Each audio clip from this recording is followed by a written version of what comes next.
Edward Bransfield rose to become an officer in the British Royal Navy, serving as a master on several ships, after being impressed into service at the age of 18 in Ireland, where he was born. He is noted for exploring parts of Antarctica, sighting the Trinity Peninsula in January 1820.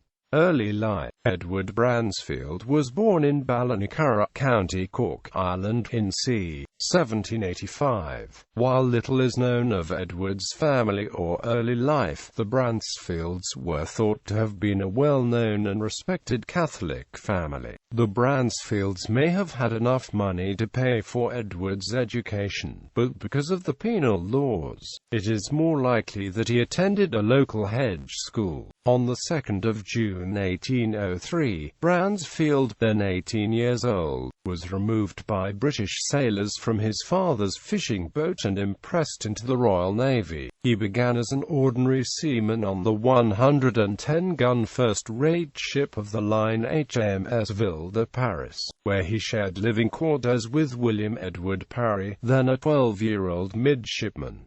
He later also became known in polar exploration. Bransfield was rated as an able seaman in 1805 and was appointed to the 110-gun first-rate HMS Royal Sovereign. He was promoted in 1806 to able seaman, then second master's mate in 1808, midshipman in 1808, clerk in 1809, and midshipman again in 1811.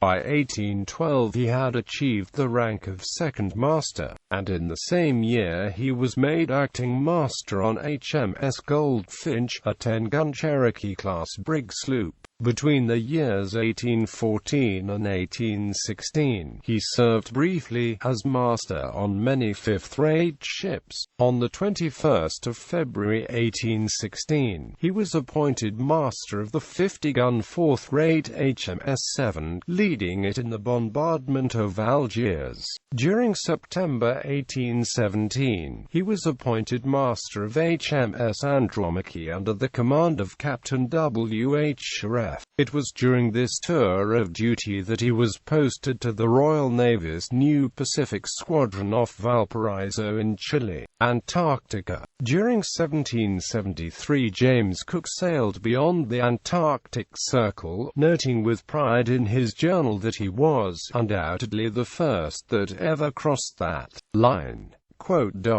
The next year, he circumnavigated Antarctica completely and reached a latitude of 71 degrees 10, before being driven back by the ice. It was the furthest south any European man had recorded traveling. Although Cook failed to see Antarctica, he dispelled once and for all the myth that a fertile, populous continent surrounded the South Pole. Not surprisingly, the British Admiralty lost interest in the Antarctic and turned its attention to the ongoing search from the Northwest Passage. Almost half a century passed before anyone else is known to have traveled as far south as Cook. During 1819, while rounding Cape Horn, William Smith, the owner and skipper of an English merchant ship, the Williams, was driven south by adverse winds and discovered what came to be known as the South Shetland Islands. When news of his discovery reached Valparaiso, Captain Sharef of the Royal Navy decided that the matter warranted further investigation. He chartered the Williams and appointed Bransfield, two midshipmen, and the surgeon from the ship HMS Slaney, to survey the newly discovered islands.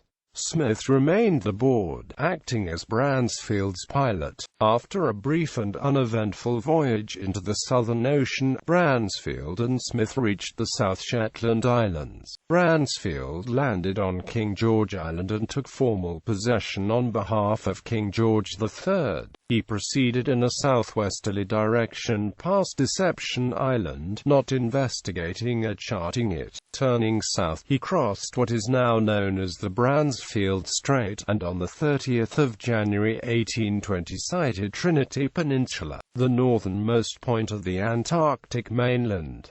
Such was the discovery of Antarctica, writes the English writer Roland Huntford. Unknown to Bransfield, 2 days earlier, the 28th of January 1820, the Russian explorer Fabian Gottlieb von Bellingshausen may have caught sight of an icy shoreline now known to have been part of East Antarctica. On the basis of the sighting and the coordinates given in his logbook, Bellingshausen has been credited by some with the discovery of the continent. Bransfield made a note in his log of 2 high mountains, covered with snow, one of which was subsequently named Mount Bransfield by Dumont d'Urville in his honor. Having charted a segment of the Trinity Peninsula, Bransfield followed the edge of the ice sheet in a northeasterly direction and discovered various points on Elephant Island and Clarence Island, which he also formally claimed for the British Crown. He did not sail around Elephant Island and did not name it, although he charted Clarence Island completely. When Bransfield returned to Valparaiso, he gave his charts and journal to Captain Shareff, who delivered them to the Admiralty. The original charts are still in the possession of the Hydrographic Department in Taunton, Somerset, but Bransfield's journal has been lost. The Admiralty, it seems, was still more interested in the search from the Northwest Passage, but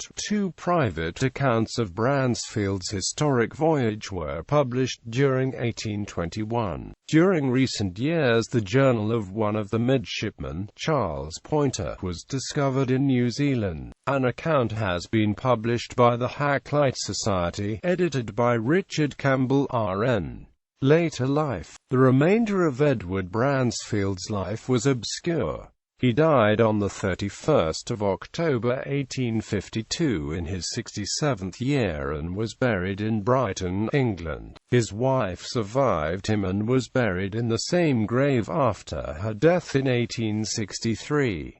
Legacy and honors. Bransfield Island, Bransfield Strait, Bransfield Trough, Bransfield Rocks and Mount Bransfield were all named in his honor. During 2000, the Royal Mail issued a commemorative stamp in Bransfield's honor, but as no likeness of him could be found, the stamp depicted instead a RS Bransfield, an Antarctic surveying vessel named after him. In 1999, Edward Bransfield's grave, discovered in a deteriorated state in a Brighton churchyard, was renovated by Sheila Bransfield. In 2002, she completed a master's thesis on his role in the discovery of Antarctica at the Greenwich Maritime Institute. The event was marked by a ceremony attended by numerous dignitaries.